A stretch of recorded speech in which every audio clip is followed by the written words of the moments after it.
Hello, ಹಲಸಿನಕಾಯಿ ಇಟ್ಕೊಂಡು ಏನು ಮಾಡ್ತಾ ಇದ್ದೀನಿ ಅಂತ ಯೋಚನೆ ಮಾಡ್ತಾ ಇದ್ದೀರಾ?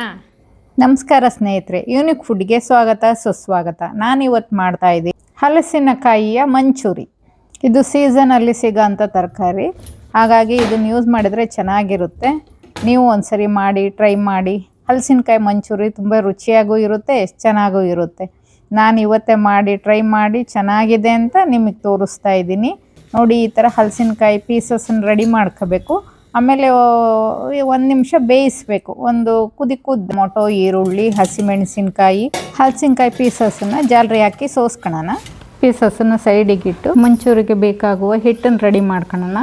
2 ಸ್ಪೂನು ಮೈದಾ ಹಿಟ್ಟು, 1 ಸ್ಪೂನ್ ಕಾರ್ನ್ ಫ್ಲೋರು, ರುಚಿಗೆ ತಕ್ಕಷ್ಟು ಉಪ್ಪು, ಖಾರ ಪುಡಿ, ನೀರು ಹಾಕಿ ಕಲಿಸ್ಕೊಳ್ಳೋಣ. ಮಾಡೋದು ತುಂಬ ಈಸಿ. ಗೋಬಿ ಮಂಚೂರಿಗೆ ಯಾವ ಥರ ಕಲಿಸ್ತೀವೋ ಅದೇ ಥರ ಕಲಸಿ ರೆಡಿ ಮಾಡ್ಕೊಂಡ್ರೆ ಆಯಿತು. ಹಾಕಿ ಪೀಸಸನ್ನು ಹಾಕಿ ಚೆನ್ನಾಗಿ ಮಿಕ್ಸ್ ಮಾಡ್ಕೊಳ್ಳಿ. ಎಣ್ಣೆ ಕಾಯ್ದಕ್ಕೆ ಇಟ್ಟಿದ್ದೀನಿ. ಎಣ್ಣೆ ಚೆನ್ನಾಗಿ ಕಾದ್ಮೇಲೆ ಒಂದೊಂದೇ ಪೀಸನ್ನು ಅದರೊಳಗೆ ಎಣ್ಣೆ ಒಳಗೆ ಹಾಕ್ತಾ ಹೋಗೋಣ. ಈ ಥರ ಬಿಡಿಯಾಗಿ ಬಿಡ್ತಾ ಹೋಗಿ ಬೇಗ. ಎಣ್ಣೆ ಚೆನ್ನಾಗಿ ಕಾದಿರಬೇಕು. ಎಣ್ಣೆ ಹಿಡಿಸೋವಷ್ಟು ಮಂಚೂರಿಗಳನ್ನ ಬಿಟ್ಟ ಮೇಲೆ ಗ್ಯಾಸ್ ಫ್ಲೇಮನ್ನು ಸಿಮ್ ಮಾಡ್ಕೊಳ್ಳಿ.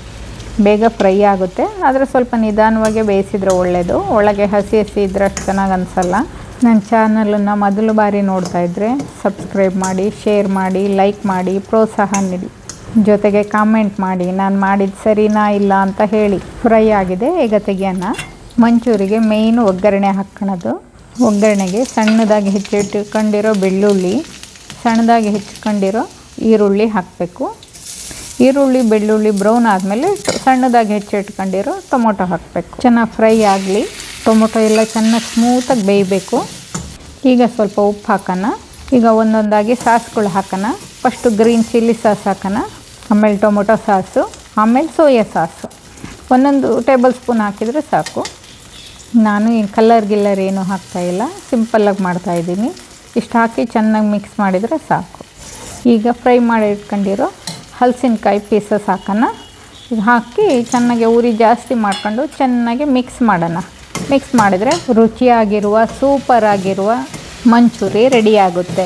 ಚೆನ್ನಾಗಿ ಮಿಕ್ಸ್ ಮಾಡ್ತಾ ಹೋಗಬೇಕು. ಮಿಕ್ಸ್ ಮಾಡಿದರೆ ಮಸಾಲೆ ಚೆನ್ನಾಗಿ ಅಂಟ್ಕೊಂಡು ಚೆನ್ನಾಗಿ ಸ್ಮೂತಾಗಿ ರುಚಿಯಾಗುತ್ತೆ.